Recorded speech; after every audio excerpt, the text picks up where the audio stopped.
Welcome back to Fox Recaps. Today, I'm going to explain the movie Locusts, released in the year 2005. The movie begins in a USDA research lab in Virginia. A couple comes into the lab at night to feed the experimental swarm of Australian plague locusts. They plan to complete the task quickly and go on a date. Willie is an outsider who is horrified at the sight of the insects. He refuses to go inside the box to help feed them, while his girlfriend Gina laughs at him and does it herself. The box has two glass doors, one of which requires a code to be opened. After she gets inside with a ficus tree as food, the first door is supposed to be closed so none of the insects can escape. Gina is so confident that she doesn't bother wearing protective gear before making direct contact with the insects. She soon realizes that it was a mistake when the insects start to attack and bite her. Willie runs to help her but doesn't know the code to the door. Even while being continuously attacked by hundreds of locusts, she blurts out the code, letting him in. Finally, he uses the protective coat to dust the insects away and brings her out of the box. The couple is out of breath and shaken by what they just experienced. Somewhere else in Washington, the U.S. Secretary of Agriculture, Maddie Riordan, is with her husband, Dan. They have planned to spend the day together before Maddie leaves for a different state that evening. However, their plan is disturbed when Maddie gets a call from her assistant, Vivian. She informs her about a USDA lab that has been red flagged by the GAO. Maddie is surprised because she's uninformed of any dangerous experiments taking place in the lab. She tries to investigate using her security contacts, only to find that the information is classified.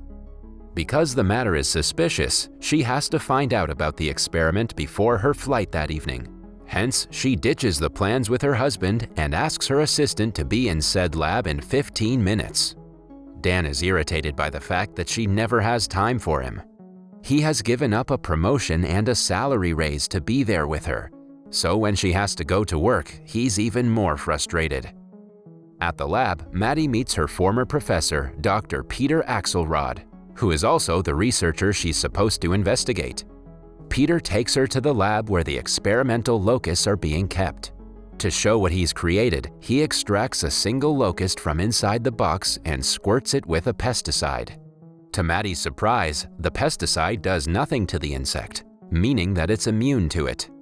Peter adds that he has created a hybrid by crossing Australian plague locusts with the desert locust.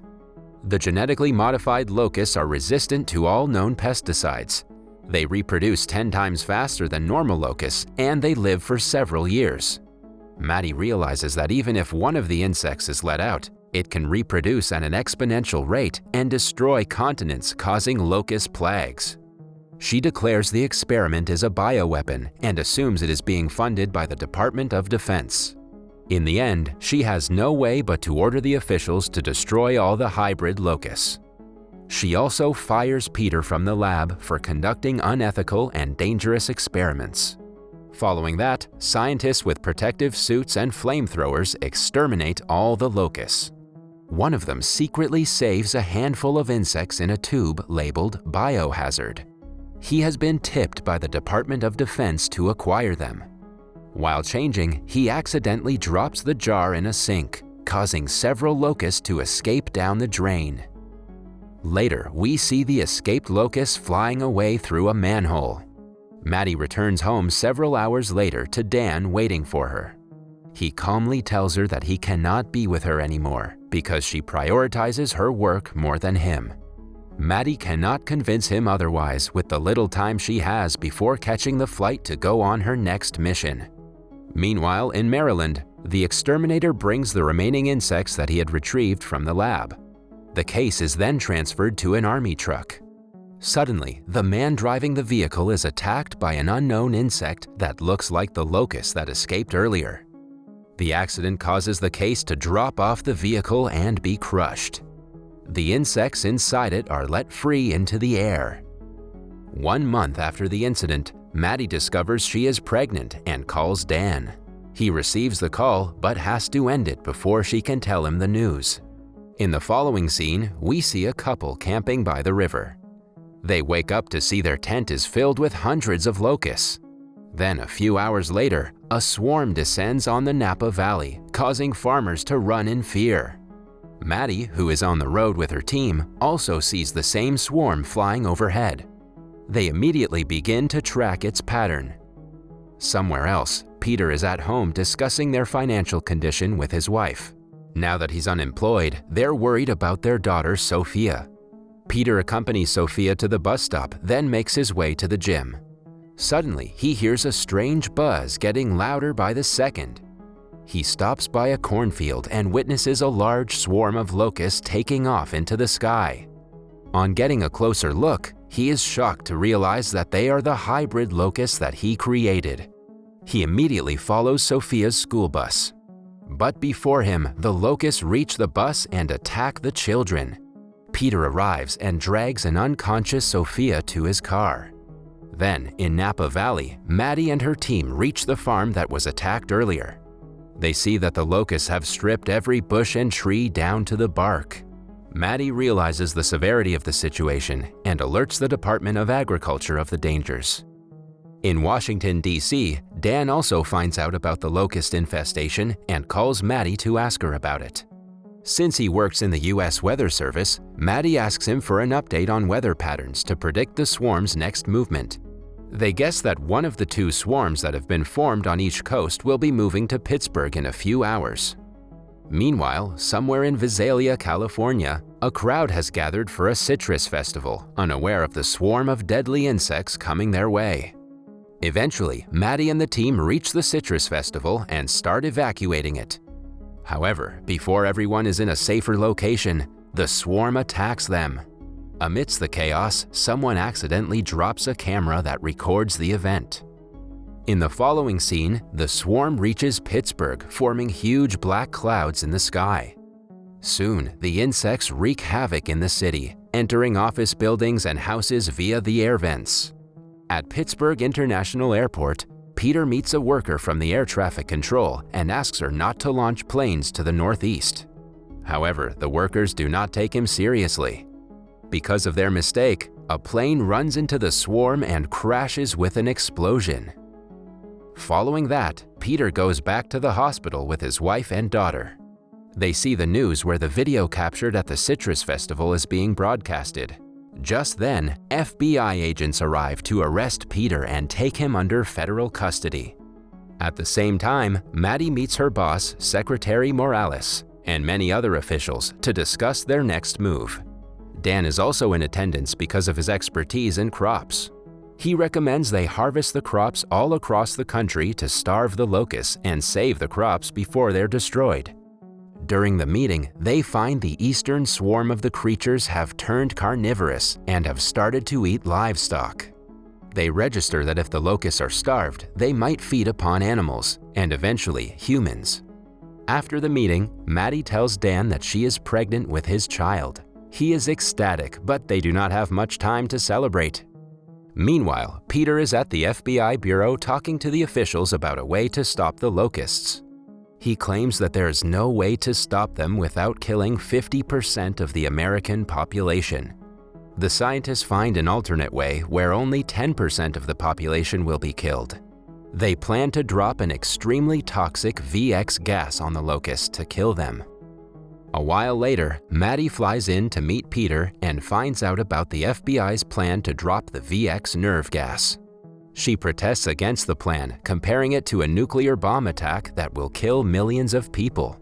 Yet, the officials ask her to focus on the billion people who will be saved instead. General Miller wants to do a test of the gas on the swarm that is flying over Ohio.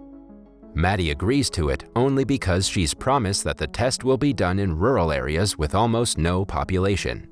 Still, she calls the national news and secretly tells them about the test run before boarding the helicopter with the rest of the group. When they're airborne, they're informed that the target swarm over Ohio has moved towards southern Indiana, which is way more populated. If they go through with the plan, they will be killing millions of people just because of the test run. Maddie protests, but General Miller replies that he never confirmed there won't be any fatalities. Desperate to do something, Maddie uses a spanner to smash the VX container. Scared that she will kill everyone on board, Miller has to reluctantly turn around before the gas is released.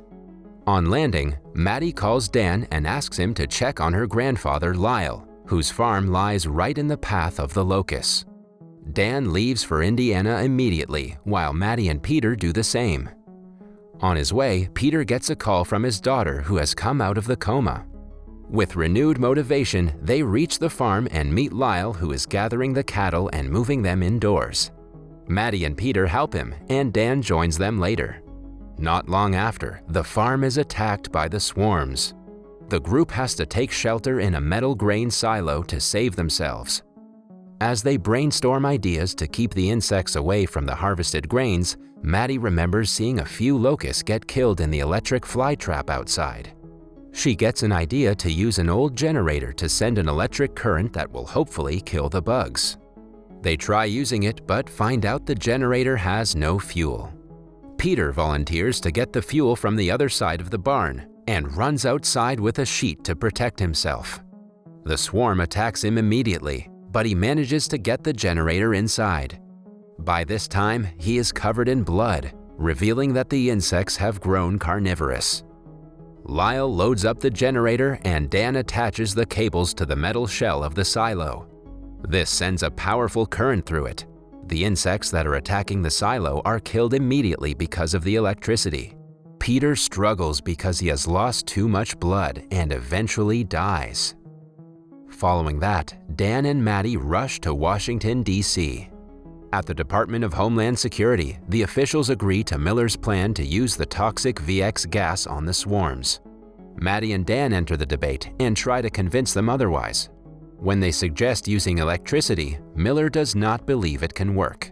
The Secretary of the Department of Energy reveals that it is possible to create a massive electric current to kill the swarms, as both swarms are approaching the continental power grids. Eventually, all the officials support the plan, except Miller, who warns he will act if the plan fails.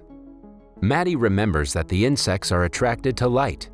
She calls the USWS, asking them to launch weather balloons near the power lines so the insects would be attracted. The following day, power is switched off throughout the United States. It is rerouted to the two power lines, one each in Western and Eastern America. Maddie and Dan arrive at the site and make the Air Force move the weather balloons closer to the power lines. Soon, the power grids are activated and the swarms fly into the amplified power cables. Unfortunately, the cables burst into flames, but the plan still works. The locust swarms are killed by the electricity. The officials who had been holding their breaths celebrate the success. But General Miller is warned about the consequences of wanting to kill millions of people. The scene shifts to a year later. Maddie has given birth to a child and is living a happy life with Dan. She receives an offer for a new job but consults Dan before accepting, showing that her family is more important to her than her job. That was all from the video. I hope you liked it. Subscribe for more content like this and hit the like button to help us out. Also, leave a comment if you want us to recap your favorite movie. Until next time, take care.